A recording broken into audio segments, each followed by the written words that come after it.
Halo, halo. Selamat bertemu lagi dengan kita di channel Info 93.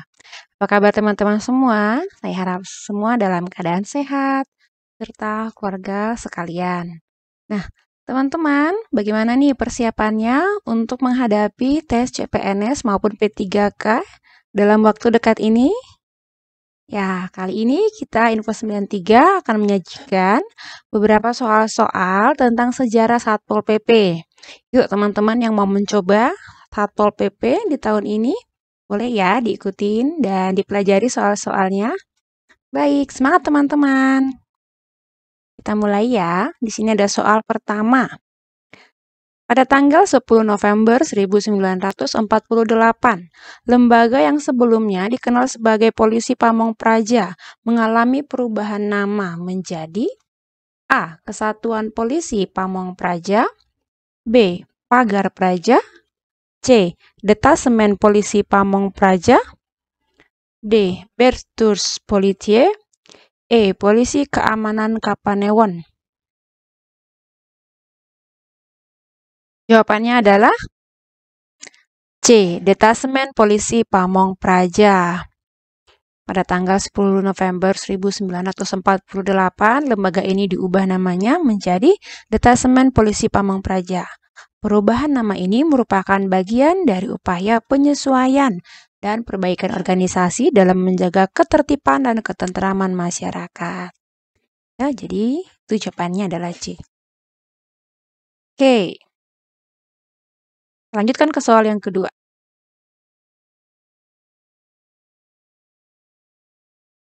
Apa alasan utama dibentuknya Satuan Polisi Pamong Praja di Jawa dan Madura pada 3 Maret 1950? A. Untuk mendukung kepolisian negara dalam menjaga keamanan nasional. B. Untuk menggantikan peran militer dalam penegakan hukum daerah. C. Sebagai respon terhadap kebutuhan dekonsentrasi tugas pemerintahan daerah. D. Untuk menegakkan peraturan daerah di Jawa dan Madura. E. Untuk mengorganisir kembali lembaga keamanan setelah revolusi. Jawabannya apa? Jawabannya adalah D. Untuk menegakkan peraturan daerah di Jawa dan Madura. Kita lihat sedikit penjelasannya. Oke.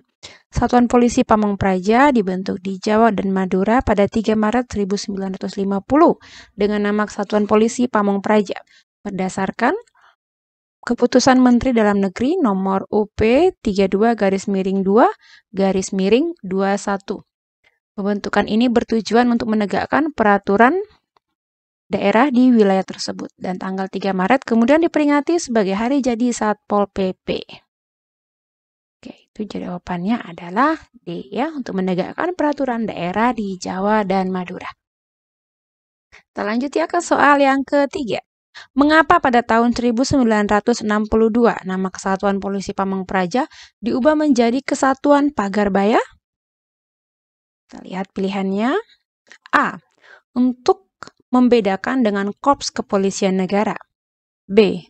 Untuk menyesuaikan dengan perubahan administrasi daerah. C. Untuk menyesuaikan dengan struktur militer pada waktu itu. D. Sebagai hasil dari pembentukan organisasi baru di bawah Departemen Dalam Negeri. E. Sebagai bagian dari reformasi keamanan nasional. Jawabannya adalah A. Untuk membedakan dengan Korps Kepolisian Negara.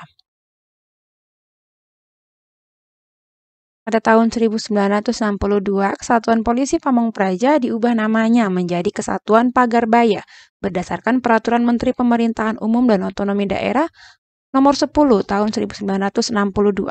Perubahan ini dilakukan untuk membedakan peran Kesatuan Pagarbaya dari Korps Kepolisian Negara yang diatur dalam Undang-Undang Nomor 13 tahun 1961 tentang pokok-pokok kepolisian.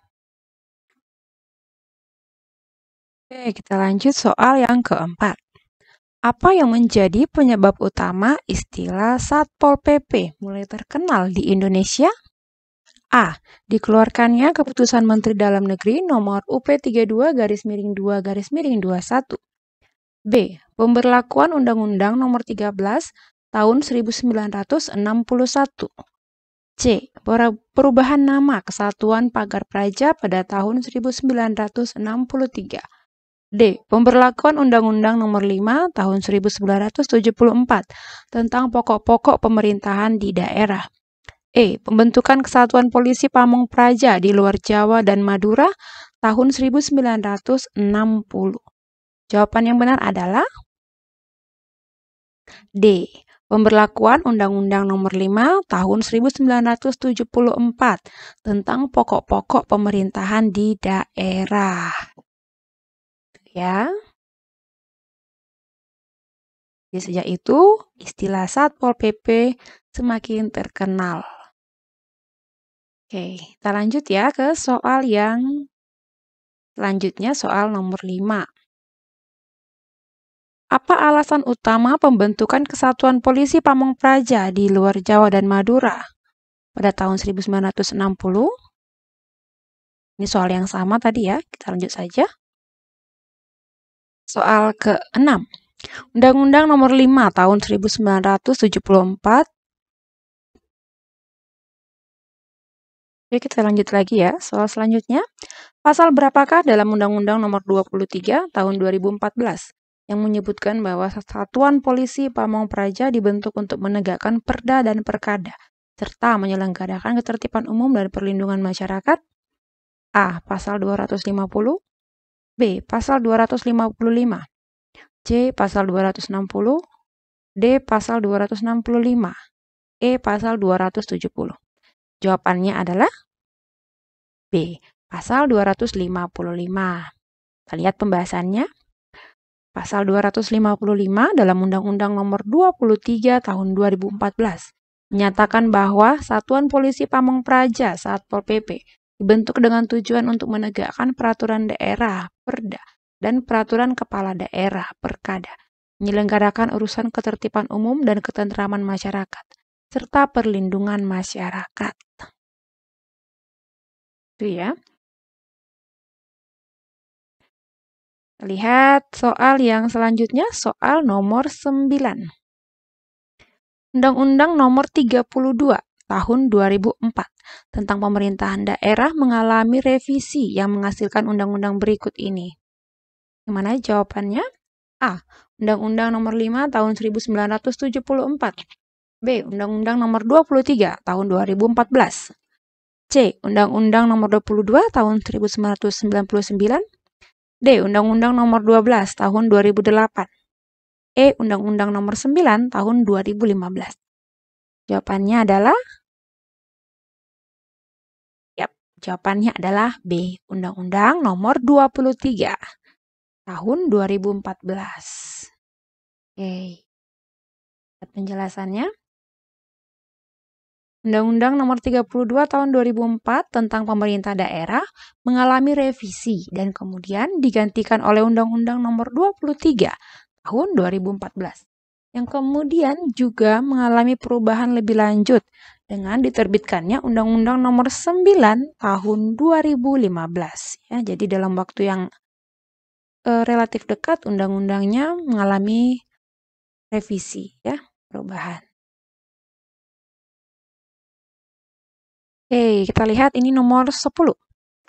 Apa dampak utama dari diterbitkannya Undang-Undang Nomor 23 Tahun 2014 terhadap keberadaan Satuan Polisi Pamong Praja? A. Satpol PP menjadi bagian dari Kepolisian Nasional. B. Satpol PP kehilangan sebagian besar kewenangannya. C. Satpol PP diberi peran lebih kuat sebagai pembantu kepala daerah. D. Satpol PP difokuskan hanya pada penyelenggaraan perlindungan masyarakat.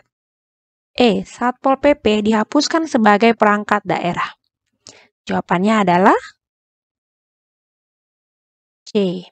Satpol PP diberi peran yang lebih kuat sebagai pembantu kepala daerah. Kita lihat penjelasannya ya. Dengan diterbitkannya Undang-Undang Nomor 23 Tahun 2014, peran Satpol PP ini semakin diperkuat sebagai pembantu kepala daerah dalam menegakkan peraturan daerah, menyelenggarakan ketertiban umum dan ketentraman masyarakat, Undang-undang ini memberikan dasar hukum yang lebih jelas dan kuat bagi fungsi dan tugas dari Satpol PP.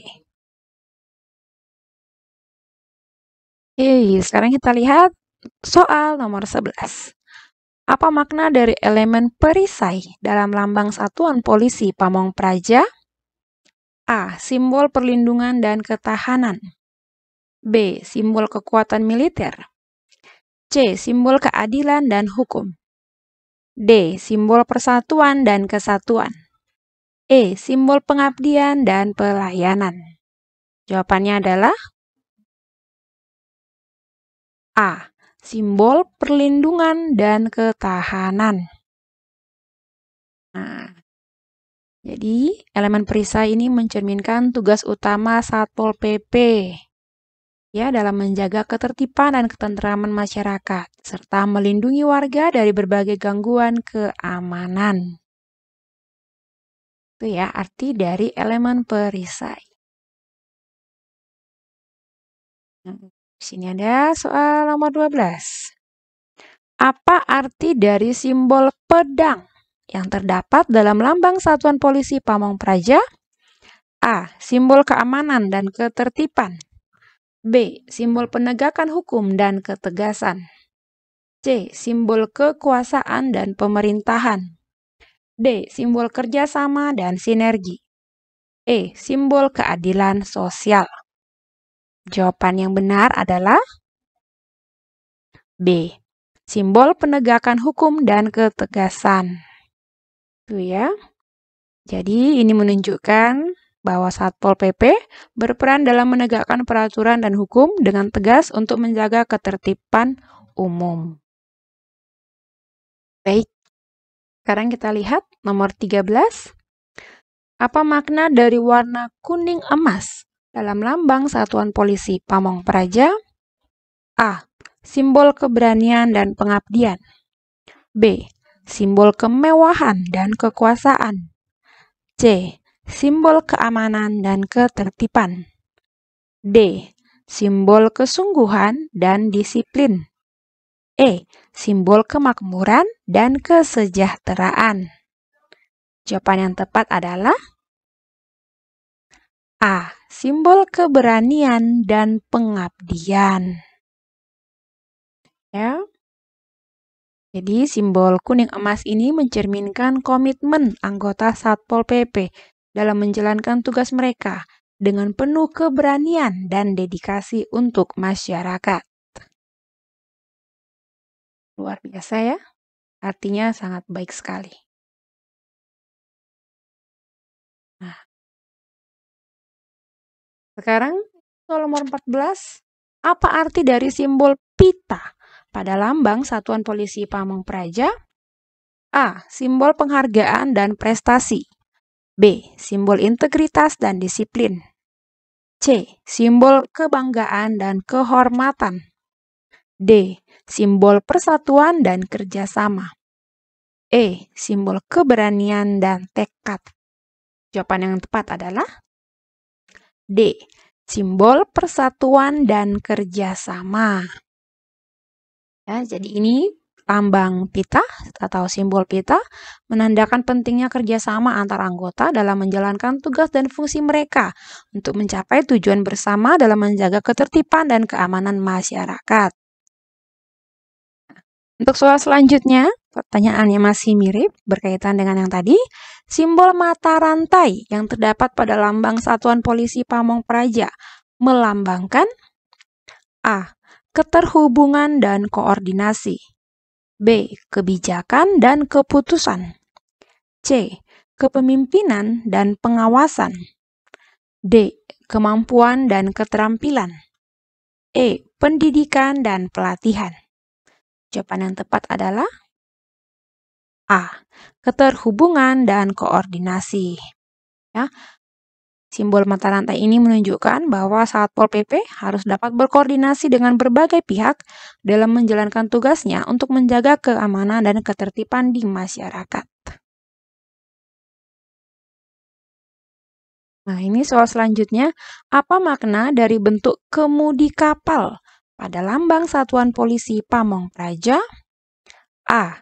Simbol kepemimpinan dan arahan. B. Melambangkan perjalanan dan petualangan. C. Mencerminkan koordinasi dan kerjasama. D. Simbol keberanian dan pertahanan. E. Menunjukkan perjalanan menuju kesuksesan. Jawaban yang paling tepat adalah A. Simbol kepemimpinan dan arahan. Jadi, makna dari bentuk kemudi kapal ini mengartikan bahwa Satpol PP berperan sebagai pembantu kepala daerah dalam menentukan arah dan tujuan pengabdian kepada bangsa dan negara, seperti halnya kemudi yang mengarahkan kapal. Untuk soal nomor 17, apa makna dari bentuk padi dalam lambang Satuan Polisi Pamong Praja? A. Simbol kekuatan dan ketahanan. B. Simbol pengayoman dan penegakan bangsa. C. Simbol kemakmuran dan kesejahteraan. D. Simbol kedamaian dan persatuan. E. Simbol keberanian dan disiplin. Jawabannya adalah B. Simbol pengayoman dan penegakan bangsa. Ya, berikut pembahasannya. Padi sebagai simbol pertumbuhan dan kesejahteraan menggarisbawahi peran Satpol PP dalam menjaga ketertiban dan memberi perlindungan pada masyarakat.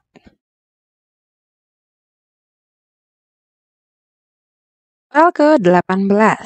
Apa makna dari tinta merah pada pita bertuliskan Praja Wibawa dalam lambang Satuan Polisi Pamong Praja? A. Simbol kebanggaan dan kehormatan. B. Simbol keberanian dan semangat. C. Simbol kemewahan dan kekuasaan. D. Simbol pengabdian dan pelayanan. E. Simbol kedisiplinan dan ketegasan. Jawaban yang benar adalah B. Simbol keberanian dan semangat. Ya, jadi tinta merah pada pita itu, pita yang bertuliskan Praja Wibawa, melambangkan keberanian dan semangat. Ini mencerminkan tekad dan komitmen Satpol PP dalam menjalankan tugas mereka dengan penuh keberanian dan dedikasi. Lihat ya, soal selanjutnya. Apa makna dari angka 1950 yang terdapat dalam lambang Satuan Polisi Pamong Praja? A. Menandakan tahun berdirinya Satpol PP. B. Menunjukkan tahun reformasi Satpol PP. C. Mencerminkan tahun perubahan nama Satpol PP. D. Simbol tahun penetapan peraturan baru. E. Menandakan tahun pengakuan internasional Satpol PP. Kita lihat jawaban yang tepat adalah A. Menandakan tahun berdirinya Satpol PP. Ya, jadi pada angka 1950 ini menandakan tahun berdirinya Satpol PP. Ya, tahun di mana Satpol PP resmi dibentuk dan mulai beroperasi. Soal selanjutnya, apa yang dimaksud dengan Pancawira Satya Polisi Pamong Praja? A. Janji dan komitmen Satpol PP terhadap negara dan masyarakat. B. Panduan tugas dan tanggung jawab Satpol PP. C. Kode etik dan norma perilaku Satpol PP. D. Program kerja dan visi misi Satpol PP. E. Struktur organisasi dan wewenang Satpol PP. Jawaban yang tepat adalah A. Janji dan komitmen Satpol PP terhadap negara dan masyarakat. Sedikit pembahasannya. Pancawira Satya Polisi Pamong Praja adalah janji dan komitmen Satpol PP terhadap negara dan masyarakat. Ini mencakup kesetiaan kepada NKRI, pemerintah yang sah, serta menjaga persatuan dan kesatuan bangsa, serta menjunjung tinggi kejujuran dan nilai-nilai budaya.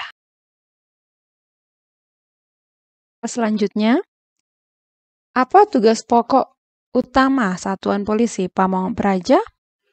A. Mengelola administrasi perkantoran pemerintah daerah. B. menegakkan perda dan perkada, serta menyelenggarakan ketertiban umum dan ketentraman masyarakat. C. Melakukan audit internal terhadap kebijakan daerah. D. Menyusun rencana anggaran dan pengawasan keuangan daerah. E. Menyediakan bantuan hukum dan dukungan kepada badan hukum. Jawaban yang tepat adalah B. Menegakkan perda dan perkada, serta menyelenggarakan ketertiban umum dan ketentraman masyarakat. Ya, itu jelas ya. Itu tugas pokok dari Satpol PP. Kita lihat soal selanjutnya. Fungsi apa yang dilakukan oleh Satuan Polisi Pamong Praja terkait penyelenggaraan perlindungan masyarakat? A. Penyusunan program penegakan perda dan perkada. B. Pelaksanaan kebijakan penegakan perda dan perkada. C. Pengawasan terhadap pelaksanaan perda dan perkada. D. Pelaksanaan fungsi lain berdasarkan tugas dari kepala daerah. E. Penegakan ketentraman masyarakat melalui operasi rutin. Jawabannya adalah A. Penyusunan program penegakan perda dan perkada.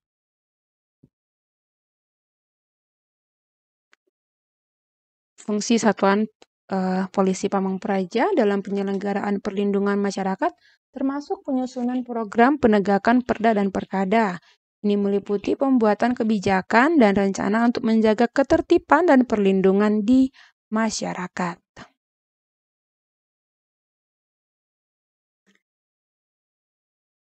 Nah, kita lihat ini soal ke-23. Apa wewenang yang dimiliki oleh Satuan Polisi Pamong Praja dalam menangani pelanggaran perda? A. Melakukan tindakan penertiban non-justisial terhadap pelanggaran perda dan perkada. B. Menyusun draft peraturan daerah yang baru. C. Mengeluarkan keputusan hukum untuk kasus pelanggaran. D. Melaksanakan sidang untuk menentukan sanksi pelanggaran. E. Melakukan investigasi mendalam dan memberikan sanksi pidana. Jawabannya adalah A. Melakukan tindakan penertiban non-justisial terhadap pelanggaran perda dan perkada. Ya, jadi hal ini berarti bahwa Satpol PP dapat mengambil tindakan langsung untuk menegakkan hukum tanpa melalui proses pengadilan. Cukup jelas ya.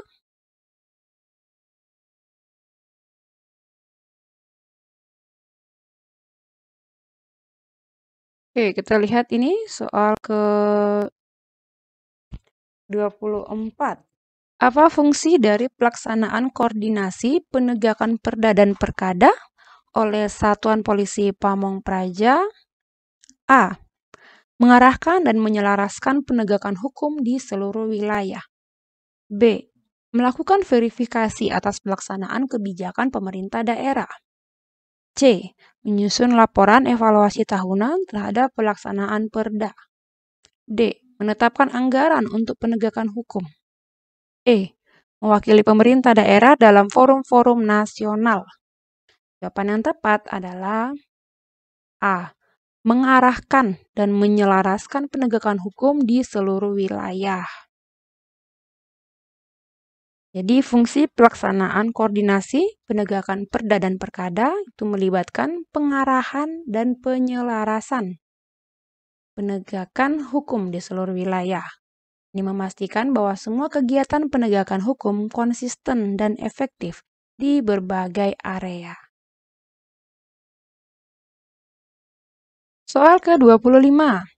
Apa yang dimaksud dengan tindakan administratif terhadap pelanggaran perda dan perkada oleh Satuan Polisi Pamong Praja? A. Penerapan sanksi administratif seperti denda dan peringatan. B. Pengambilan keputusan hukum melalui pengadilan. C. Pemberian konsultasi hukum kepada pelanggar. D. Penyusunan undang-undang baru sebagai respon terhadap pelanggaran. Penahanan sementara pelanggar hingga proses hukum selesai.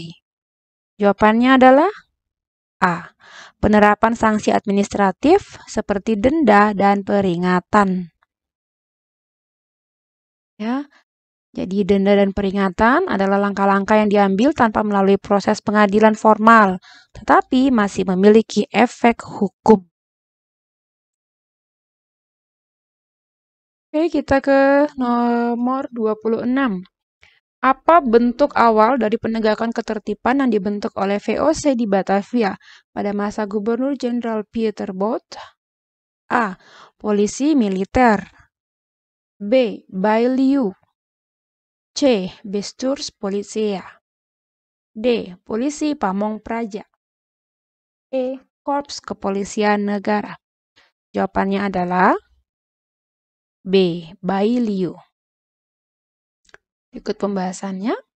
Pada masa VOC di Batavia, Gubernur Jenderal Pieter Both membentuk Bailiu, yang merupakan semacam polisi yang merangkap jaksa dan hakim. Tugasnya adalah menangani perselisihan hukum dan menjaga ketertiban antara VOC dan warga.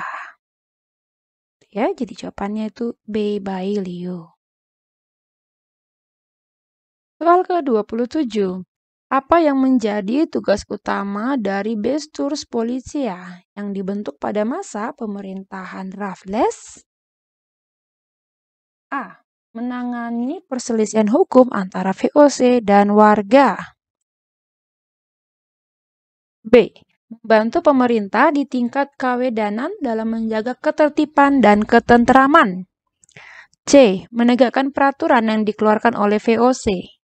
D. Menyelenggarakan kegiatan militer untuk pertahanan Batavia. E. Menyusun kebijakan internal VOC. Jawaban yang benar adalah B. Membantu pemerintah di tingkat kawedanan dalam menjaga ketertiban dan ketentraman. Itu jadi tugas dari Bestuurs Politia di masa pemerintahan Raffles. Oke. Kita lihat ini ada soal ke-28. Tanggal berapa Satuan Polisi Pamong Praja pertama kali dibentuk di Yogyakarta menurut PP atau Peraturan Pemerintah Nomor 1 Tahun 1948? A. 1 Januari 1948. B. 15 Agustus 1948. C. 30 Oktober 1948. D. 3 Maret 1950. E. 10 November 1948. Jawaban yang benar adalah C. 30 Oktober 1948.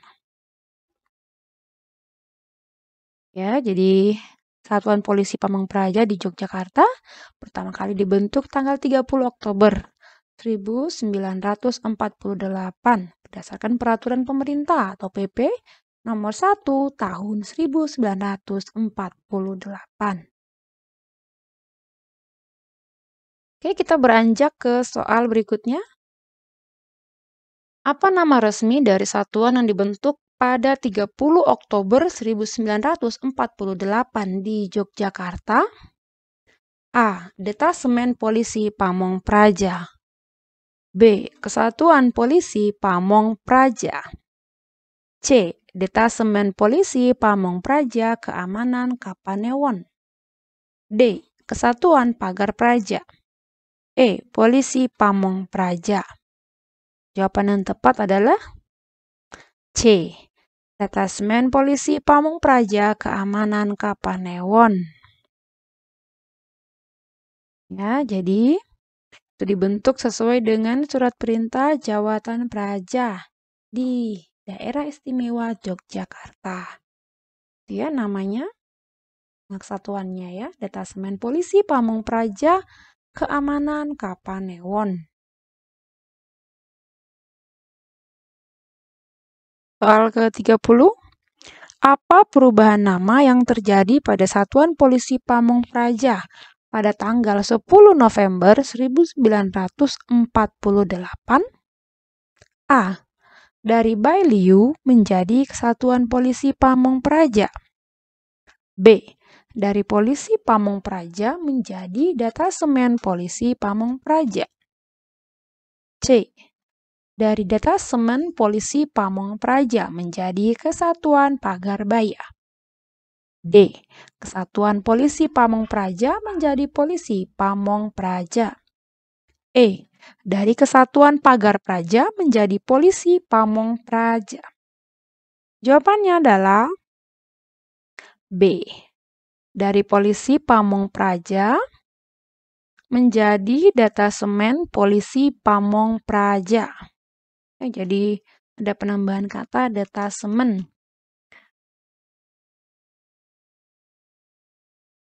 Oke, itu cukup jelas.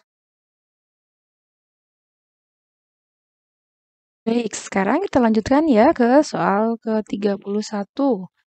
Dalam konteks tugas dan wewenang Satpol PP, apa yang dimaksud dengan penyelenggaraan ketertiban umum dan ketenteraman masyarakat? A.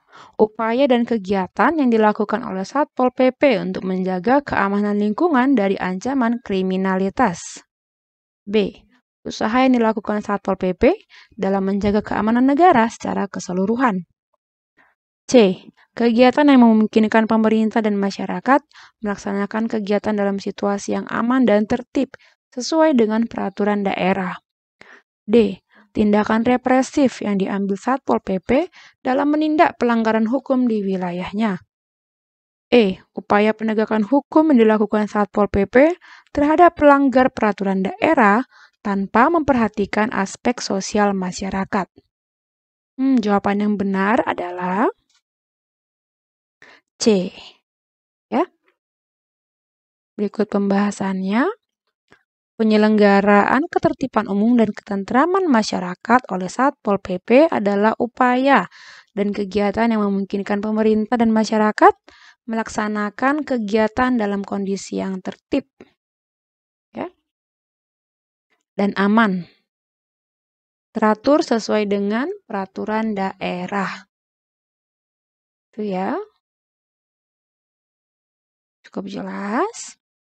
Nah, kita lihat ini soal yang ke-32. Polisi Pamong Praja atau Pol PP adalah anggota Satpol PP yang memiliki tugas dan wewenang tertentu.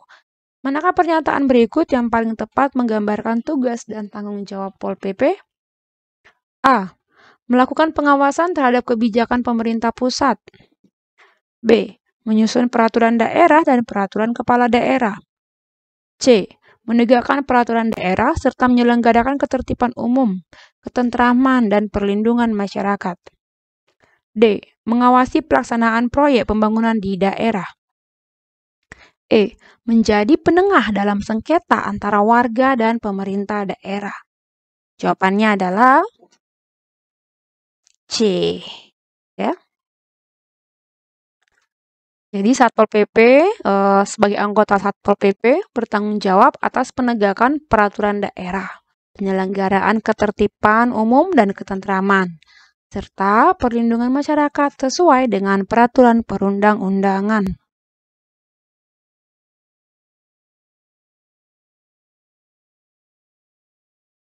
Baik, kita beranjak ke soal berikutnya. Pelindungan masyarakat atau Linmas merupakan salah satu fungsi yang diemban oleh Satpol PP. Apa fokus utama dari perlindungan masyarakat? A. Melindungi masyarakat dari dampak negatif peraturan daerah. B. Menjaga ketertiban dalam acara-acara pemerintahan saja. C. Melindungi masyarakat dari gangguan akibat bencana dan membantu dalam penanganan bencana serta kegiatan sosial. D. Menegakkan hukum di masyarakat secara umum. E. Mengambil alih tugas-tugas keamanan dari aparat kepolisian. Jawaban yang benar adalah C. Melindungi masyarakat dari gangguan akibat bencana dan membantu dalam penanganan bencana serta kegiatan sosial. Itu ya. Cukup jelas saya kira. Nah, kita bisa lihat di sini ada soal ke-34. Satuan Perlindungan Masyarakat atau Satlinmas dibentuk di tingkat kelurahan dan atau desa. Siapakah yang berhak menjadi anggota Satlinmas? A. Seluruh warga negara Indonesia yang berusia di atas 21 tahun. B. Pegawai negeri sipil yang ditunjuk oleh pemerintah daerah. C. Warga negara Indonesia yang memenuhi persyaratan dan secara sukarela turut serta dalam kegiatan Linmas. D. Anggota TNI atau Polri yang bertugas di daerah tersebut. E. Seluruh aparat desa yang memiliki latar belakang hukum. Jawabannya adalah C.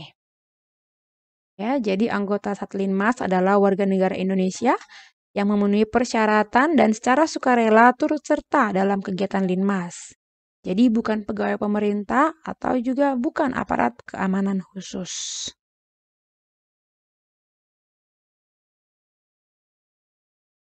Soal ke-35. Apa perbedaan utama antara Satpol PP dan Satlinmas dalam hal pelaksanaan tugas di masyarakat? A. Satpol PP bertugas menegakkan peraturan daerah, sedangkan Satlinmas fokus pada pelindungan masyarakat dari gangguan dan bencana. B.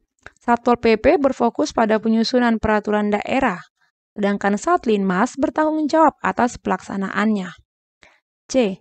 Satpol PP bertugas menjaga keamanan nasional, sementara Satlinmas fokus pada keamanan lingkungan desa. D. Satpol PP hanya bekerja di kota besar, sedangkan Satlinmas hanya bekerja di pedesaan. E. Satpol PP dan Satlinmas memiliki tugas dan fungsi yang sama, hanya berbeda dalam lingkup wilayah tugas. Jawaban yang tepat adalah A.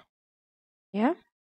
Jadi Satpol PP bertugas menegakkan peraturan daerah, sedangkan ya, Satlinmas lebih fokus pada pelindungan masyarakat dari gangguan akibat bencana dan mendukung keamanan lokal, baik di tingkat desa atau kelurahan. Oke, kita lanjut ke soal 36. Kepala Satlinmas memiliki wewenang untuk membentuk regu sesuai dengan kebutuhan dan kondisi wilayah. Salah satu regu tersebut adalah regu kesiapsiagaan dan kewaspadaan dini. Apa saja tugas utama dari regu ini? A. Menyusun rencana penanggulangan bencana secara mandiri. B. Melakukan evakuasi korban bencana secara langsung tanpa bantuan pihak lain. C. Membantu melakukan upaya kesiapsiagaan, deteksi dini, serta melaporkan situasi yang berpotensi mengganggu ketertiban umum dan keamanan. D. Menangani rehabilitasi dan rekonstruksi fasilitas umum pasca bencana. E. Mengawasi distribusi bantuan sosial kepada masyarakat yang terkena bencana. Jawaban yang benar adalah C. Ya, itu tugas utama dari regu kesiapsiagaan dan kewaspadaan dini. Jadi regu kesiapsiagaan dan kewaspadaan dini ini bertugas membantu dalam upaya kesiapsiagaan dan deteksi dini terhadap ancaman, serta melaporkan potensi gangguan keamanan dan ketertiban masyarakat. Jadi bukan melakukan tindakan langsung seperti evakuasi atau rehabilitasi. Soal berikutnya, soal ke-37. Regu pengamanan yang dibentuk oleh Kepala Satlinmas memiliki peran penting dalam menjaga ketertiban di masyarakat. Tugas manakah yang termasuk dalam tanggung jawab regu pengamanan ini? A. Melakukan penyelamatan korban dari lokasi bencana. B. Memantau ancaman konflik sosial dan melakukan pendataan kerugian akibat bencana. C. Mengkoordinasikan distribusi bantuan bagi korban bencana. D. Mengawasi proses pemilihan kepala daerah dan kepala desa. E. Menyusun laporan tahunan mengenai kondisi keamanan wilayah. Jawaban tepat adalah B. Ya, memantau ancaman konflik sosial dan melakukan pendataan kerugian akibat bencana. Itu ya, tanggung jawab dari regu pengamanan yang dibentuk oleh Kepala Satlinmas. Oke, cukup jelas. Baik, kita lanjutkan. Soal selanjutnya, dalam konteks tugas regu penyelamatan dan evakuasi, salah satu tugas utama yang harus dilakukan adalah A. Mengawasi pembangunan infrastruktur daerah yang terkena bencana. B. Menyelamatkan dokumen pemerintah dari lokasi bencana. C. Membantu evakuasi korban bencana menuju lokasi aman, serta melakukan pengamanan distribusi bantuan. D. Melakukan investigasi penyebab bencana dan melaporkannya kepada pemerintah daerah. E. Mengatur logistik dalam kamp pengungsi pasca bencana. Jawaban yang benar adalah C. Jadi regu penyelamatan dan evakuasi bertugas membantu evakuasi korban dari lokasi bencana ke tempat yang aman dan mengamankan distribusi bantuan, serta membantu dalam rehabilitasi dan rekonstruksi darurat. Itu ya.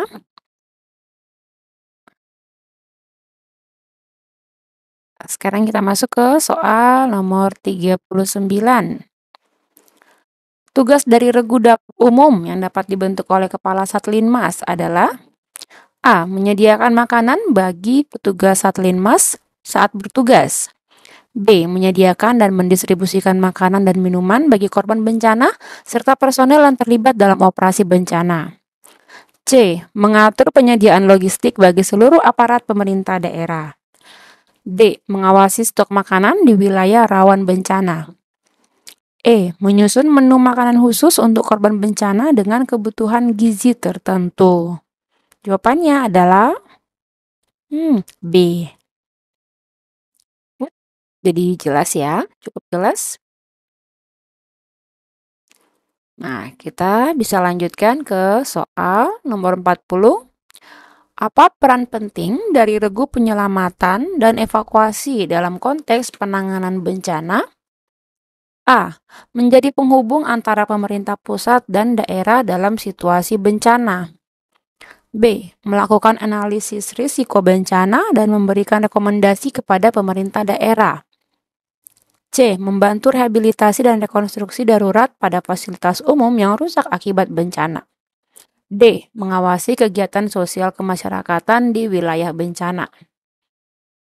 E. Menyusun kebijakan penanganan bencana jangka panjang di wilayahnya. Jawaban yang benar adalah C.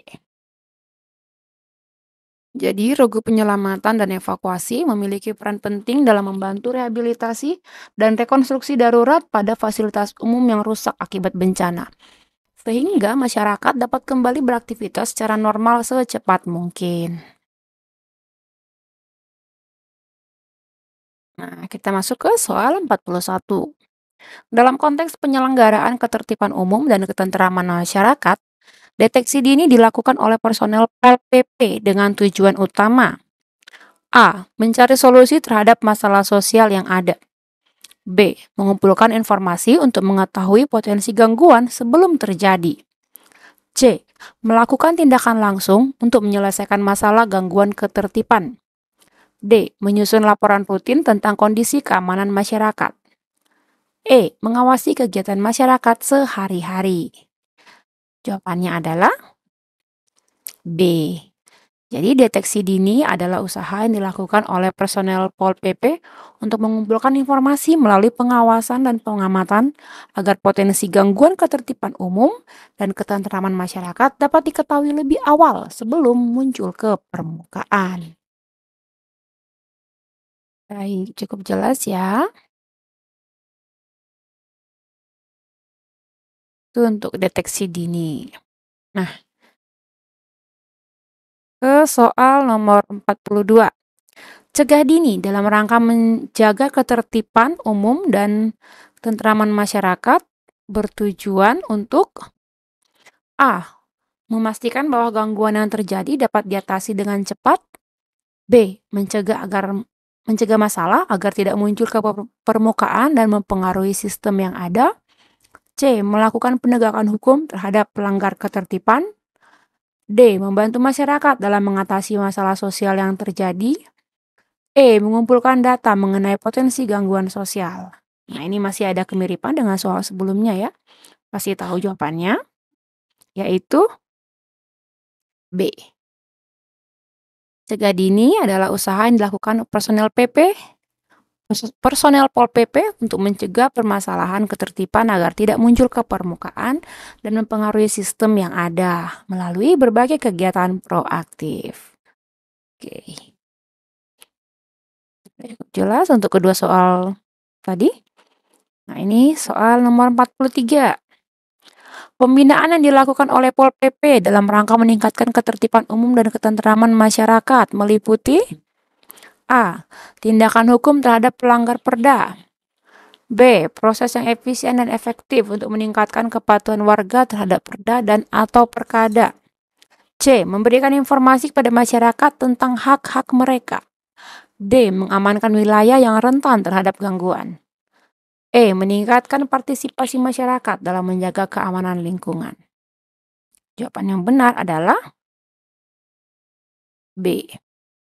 Pembinaan adalah proses yang dilakukan secara efisien dan efektif oleh Pol PP untuk meningkatkan kepatuhan warga masyarakat terhadap perda dan atau perkada demi terciptanya ketertiban umum dan ketentraman masyarakat. Oke, kita masuk ke soal nomor 44. Penyuluhan yang dilakukan oleh Pol PP bertujuan untuk A. Meningkatkan pengetahuan dan kesadaran masyarakat, aparatur dan badan hukum tentang pentingnya ketertiban umum. B. Melakukan penegakan hukum terhadap pelanggaran ketertiban. C. Mengidentifikasi dan menindaklanjuti potensi gangguan keamanan. D. Mengawasi kegiatan rutin masyarakat di wilayah rawan. E. Menyediakan layanan sosial bagi masyarakat kurang mampu. Jawabannya adalah A.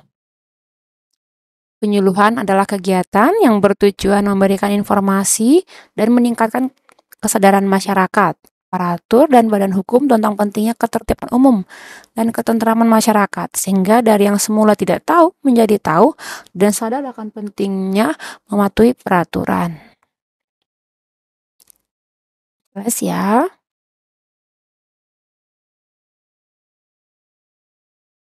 Masuk ke soal nomor 45. Patroli yang dilakukan oleh Pol PP dalam menjaga ketertiban umum dan ketentraman masyarakat memiliki tujuan utama untuk A. Melakukan penindakan terhadap pelanggar peraturan di tempat. B. Menjaga kehadiran Pol PP di wilayah yang rawan terhadap gangguan.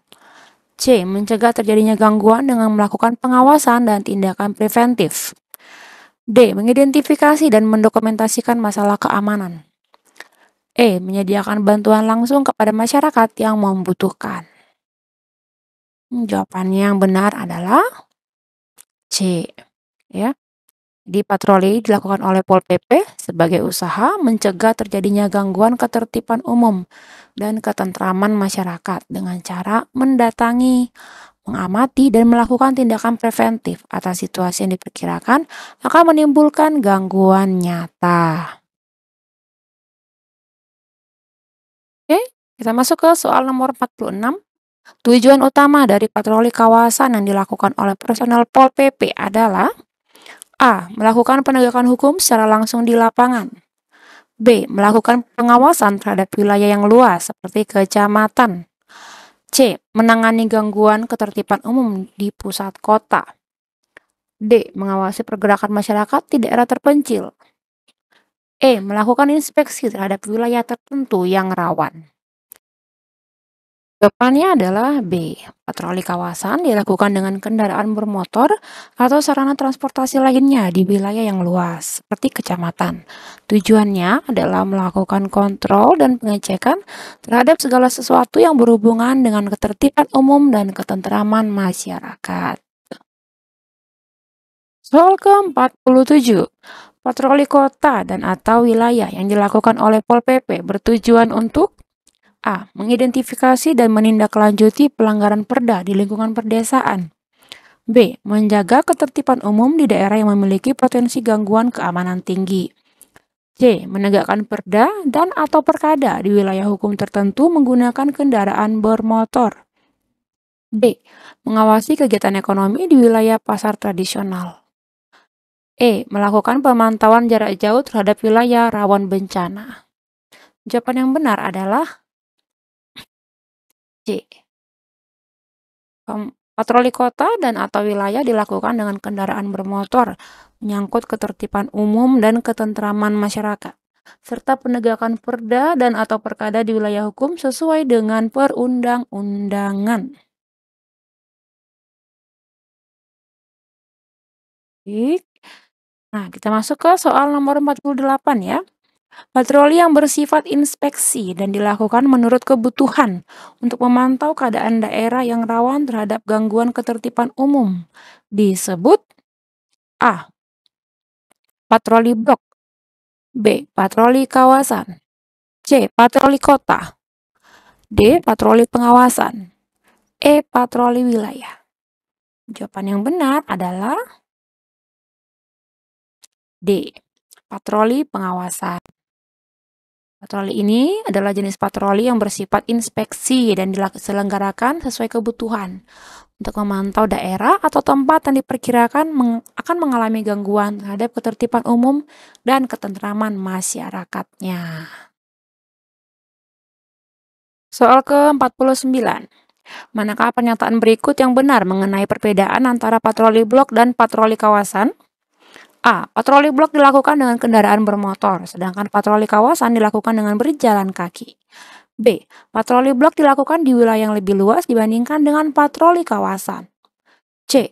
Patroli kawasan bertujuan untuk melakukan kontrol di wilayah yang lebih luas, sementara patroli blok fokus pada tempat yang dianggap rawan. D. Patroli blok mencakup seluruh kota, sedangkan patroli kawasan terbatas pada satu kecamatan. E. Patroli kawasan lebih sering dilakukan di pedesaan, sedangkan patroli blok di perkotaan. Jawaban yang benar adalah C. Patroli kawasan bertujuan untuk melakukan kontrol di wilayah yang lebih luas, sementara patroli blok fokus pada tempat yang dianggap rawan. Ya. Jadi patroli blok ini biasanya dilakukan dengan berjalan kaki atau sarana transportasi yang sederhana. Sedangkan patroli kawasan di wilayah yang lebih luas, seperti satu kecamatan, dengan tujuan melakukan kontrol dan pengecekan yang lebih menyeluruh. Kita masuk ke soal nomor 50. Patroli khusus yang dilakukan oleh Satpol PP bersifat represif dan dilakukan berdasarkan perintah khusus dari A. Kepala daerah, B. Kepala Satpol PP, C. Kapolsek, D. Ketua DPRD, E. Camat. Jawabannya adalah B. Kepala Satpol PP. Patroli khusus adalah patroli yang diperintahkan secara khusus oleh Kepala Satpol PP, itu ya, bersifat represif atau penindakan langsung di lapangan untuk penegakan ketertiban umum sesuai dengan tuntutan atau kebutuhan yang ada. Ya, jadi itu jawabannya Kepala Satpol PP. Oke, kita berpindah ke soal nomor 51. Apa yang dimaksud dengan pengamanan dalam konteks tugas Satpol PP? A. Penjagaan tempat-tempat wisata. B. Kegiatan menjaga keamanan pribadi kepala daerah. C. Usaha melindungi personil, material, aset, dan dokumen agar tetap aman dan kondusif. D. Pengawasan ketat di wilayah perbatasan. E. Penindakan terhadap pelanggaran perda di pasar tradisional. Jawabannya adalah D. Usaha melindungi personil, material, aset, dan dokumen agar tetap aman dan kondusif. Itu jawabannya ya, itu arti dari pengamanan dalam konteks tugas Satpol PP. Baik, cukup jelas ya. Kita beranjak ke soal nomor 52. Salah satu tugas utama pengawalan yang dilakukan oleh Satpol PP adalah A. Mengawasi pelaksanaan peraturan daerah di sekolah. B. Melakukan patroli di tempat-tempat hiburan malam. C. Mengawal pejabat atau orang-orang penting atau VIP dalam rangka menjaga ketertiban umum. D. Melakukan operasi penertiban pedagang kaki lima. E. Menjaga keamanan saat ada demonstrasi. Jawaban yang benar adalah C. Mengawal pejabat atau orang-orang penting VIP dalam rangka menjaga ketertiban umum. Oke, cukup jelas ini untuk soal nomor 52.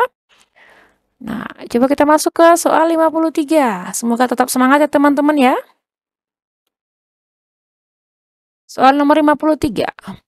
Penertiban tata ruang oleh Satpol PP termasuk dalam kategori penertiban A. Tertib sosial, B. Tertib jalan, C. Tertib bangunan, D. Tertib tata ruang, E. Tertib lingkungan.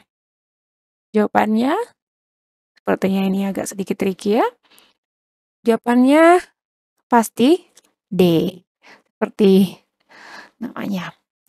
Jadi penertiban tata ruang adalah salah satu aspek penertiban yang dilakukan oleh Satpol PP dalam rangka penegakan perda dan atau perkada. Ini mencakup penataan penggunaan lahan sesuai dengan peruntukan yang ditetapkan oleh peraturan yang berlaku. Kita beranjak ke soal nomor 54. Penertiban terhadap tempat hiburan dan keramaian oleh Satpol PP bertujuan untuk A. Mengendalikan arus lalu lintas di jalan utama. B. Memastikan kegiatan hiburan tidak melanggar perda yang berlaku. C. Mengawasi penggunaan narkoba di tempat umum. D. Menjaga kebersihan lingkungan sekitar tempat hiburan. E. Meningkatkan pariwisata lokal. Jawabannya adalah B. Memastikan kegiatan hiburan tidak melanggar perda yang berlaku. Ya, jadi tidak melanggar perda atau tetap sesuai dengan ketentuan yang berlaku. Sehingga ketertiban umum dan ketentraman masyarakat tetap terjaga. Nah, kita masuk ke soal nomor 55. Unjuk rasa yang dilakukan secara demonstratif di muka umum berkaitan dengan perda, perkada, kebijakan pemerintah, dan kebijakan lainnya merupakan salah satu bentuk A. Penyampaian aspirasi secara tertulis kepada pemerintah. B. Kegiatan yang diatur secara ketat oleh pihak kepolisian. C. Ekspresi pikiran dan pendapat secara terbuka di hadapan publik. D. Tindakan anarki yang mengancam keamanan masyarakat. E. Aktivitas yang melanggar ketentuan hukum yang berlaku. Jawaban yang benar adalah C. Ekspresi pikiran dan pendapat secara terbuka di hadapan publik. Ya, jadi unjuk rasa adalah kegiatan yang dilakukan seseorang atau lebih untuk menyampaikan pikiran secara terbuka dan demonstratif di muka umum. Ya, biasanya berkaitan dengan perda, perkada, atau kebijakan pemerintah. Nah, unjuk rasa ini merupakan bentuk ekspresi pikiran dan pendapat yang dilindungi oleh undang-undang selama dilakukan sesuai dengan ketentuan yang berlaku. Oke. Masih ada hubungannya dengan soal sebelumnya, kerusuhan massa yang mengakibatkan tindakan anarki, pengerusakan fasilitas umum, dan membahayakan keselamatan jiwa serta harta benda dikategorikan sebagai A. Demonstrasi damai, B. Protes publik yang sah, C. Kekacauan yang tidak terkoordinasi, D. Aksi vandalisme yang melanggar hukum, E. Unjuk rasa yang mengarah pada perubahan kebijakan. Jawabannya adalah D. Aksi vandalisme yang melanggar hukum. Ya, jadi kerusuhan massa itu diartikan sebagai situasi kacau dan rusuh yang diakibatkan oleh tindakan anarki yang membahayakan keselamatan jiwa, harta, dan benda. Tindakan seperti pengerusakan fasilitas umum, aset daerah, dan rumah ibadah sesuai dengan ketentuan peraturan undang-undang merupakan bentuk kekacauan yang melanggar hukum dan dikategorikan sebagai aksi vandalisme. Kita berlanjut ke soal selanjutnya, nomor 57. Satuan Polisi Pamong Praja Satpol PP memiliki kewenangan untuk melakukan tindakan penertiban non-justisial terhadap siapa saja yang melakukan pelanggaran terhadap peraturan daerah dan atau peraturan kepala daerah. Manakah di antara berikut ini yang tidak termasuk dalam kewenangan tersebut? A. Warga masyarakat. B. Aparatur.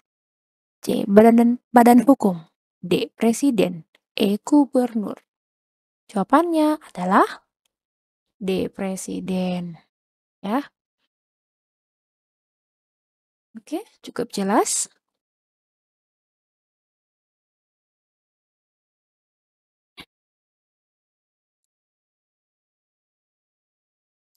Soal ke-58. Urusan pemerintahan yang menjadi kewenangan penuh pemerintah pusat disebut sebagai urusan pemerintahan. A. Konkuren. B. Absolut. C. Umum. D. Khusus. E. Otonomi. Jawabannya adalah B. Absolut. Pembahasannya, urusan pemerintahan absolut itu adalah urusan pemerintahan yang sepenuhnya menjadi kewenangan pemerintah pusat. Seperti politik luar negeri, pertahanan, keamanan, justisi, moneter dan fiskal nasional, serta agama. Soal ke-59. Urusan pemerintahan yang dibagi antara pemerintah pusat dan daerah serta menjadi dasar pelaksanaan otonomi daerah dikenal sebagai A. Urusan pemerintahan absolut. B. Urusan pemerintahan konkuren. C. Urusan pemerintahan umum. D. Urusan pemerintahan wajib. E. Urusan pemerintahan pilihan. Jawabannya adalah B. Urusan pemerintahan konkuren.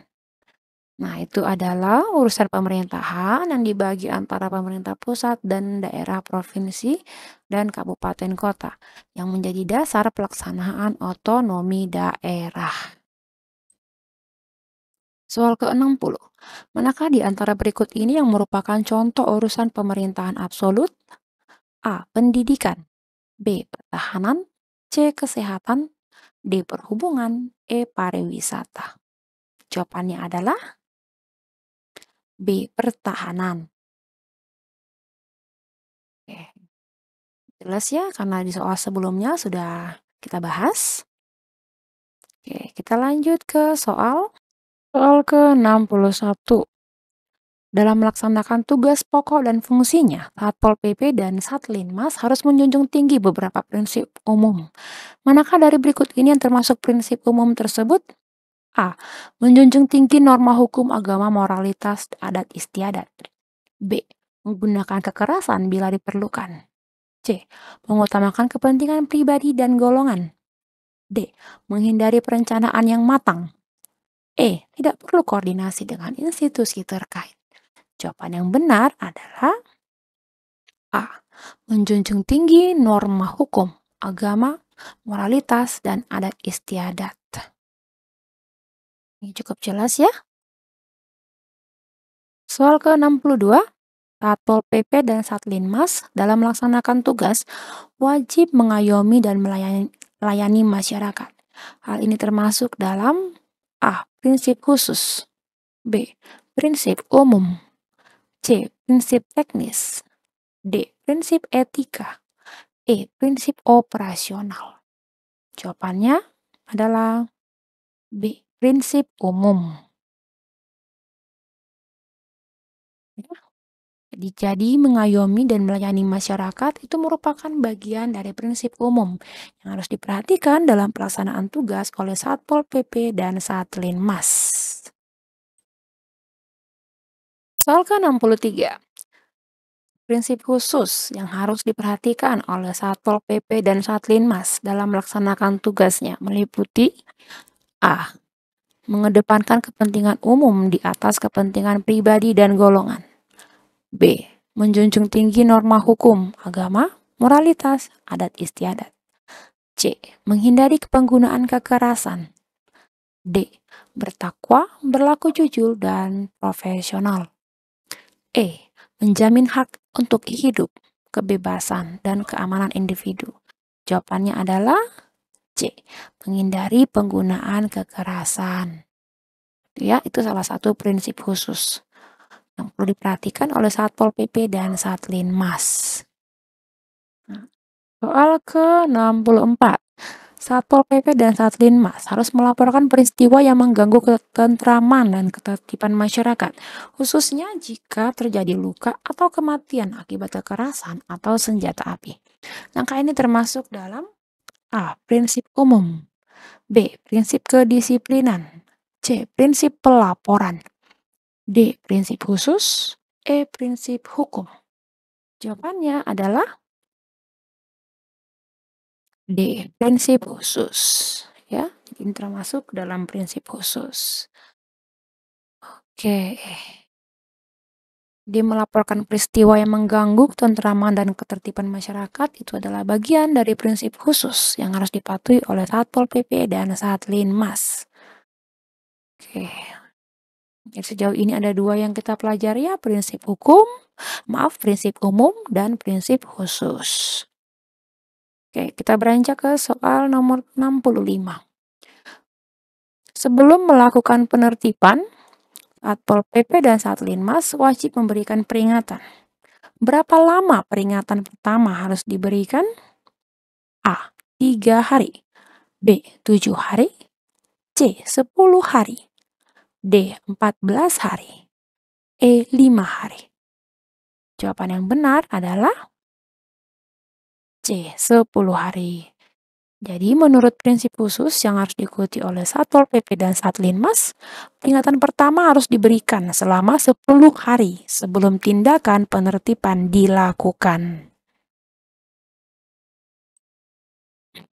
Kita masuk ke soal nomor 66. Manakah dari berikut ini yang merupakan prinsip utama yang harus dikedepankan oleh Satpol PP dan Satlinmas dalam melaksanakan tugasnya? A. Mengutamakan tindakan represif. B. Mengedepankan upaya preventif. C. Melakukan tindakan kuratif terlebih dahulu. D. Mengabaikan tindakan preventif. E. Melakukan tindakan represif dan kuratif secara bersamaan. Jawaban yang benar adalah B. Mengedepankan upaya preventif.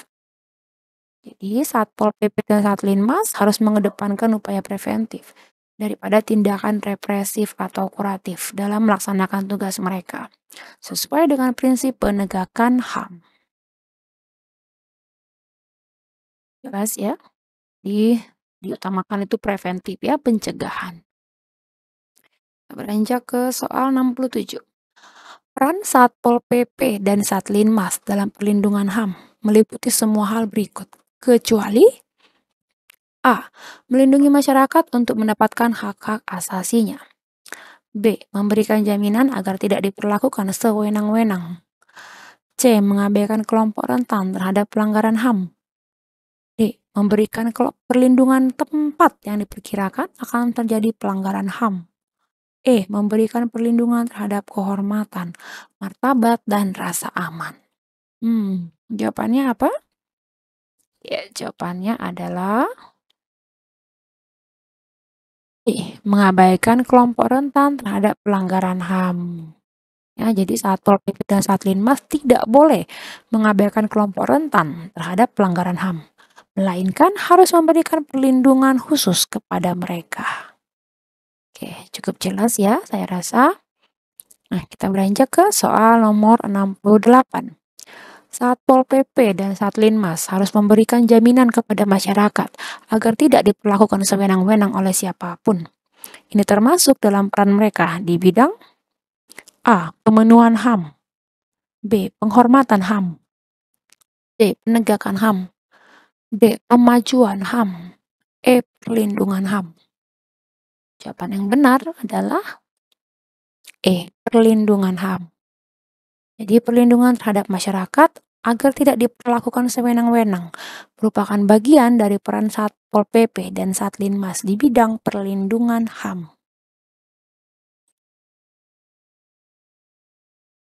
Kita masuk ke soal 69. Apa yang harus dilakukan oleh Satpol PP dan Satlinmas dalam melindungi harta benda masyarakat yang disita atau ditertibkan? A. Mengabaikan keutuhannya. B. Menjamin keutuhannya. C. Menyita dan menghancurkan. D. Menyerahkan kepada pihak ketiga. E. Menghukum pemiliknya. Jawabannya adalah B. Menjamin keutuhannya. Jadi Satpol PP dan Satlinmas itu wajib menjamin keutuhan harta benda masyarakat yang disita atau ditertibkan sebagai bagian dari perlindungan HAM. Nah, ini soal ke-70. Satpol PP dan Satlinmas memiliki peran penting dalam memberikan perlindungan bagi kelompok masyarakat yang rentan terhadap pelanggaran HAM. Manakah dari berikut ini yang paling tepat menggambarkan langkah yang harus mereka lakukan? A. Mengabaikan laporan dari kelompok rentan. B. Melindungi dan memberikan bantuan sesuai kebutuhan. C. Menggunakan kekerasan untuk mengatasi ancaman. D. Melakukan penahanan terhadap kelompok rentan. E. Menyerahkan perlindungan kepada pihak lain. Jawaban yang benar adalah B. Melindungi dan memberikan bantuan sesuai kebutuhan. Jadi Satpol PP dan Satlinmas harus melindungi kelompok masyarakat yang rentan terhadap pelanggaran HAM dan memberikan bantuan sesuai kebutuhan mereka. Oke, baik teman-teman semua, terima kasih banyak untuk perhatiannya. Semoga soal-soal yang kita sajikan ini bisa membantu teman-teman dalam persiapannya. Oke, saya doakan sukses untuk semua teman-teman. Terima kasih.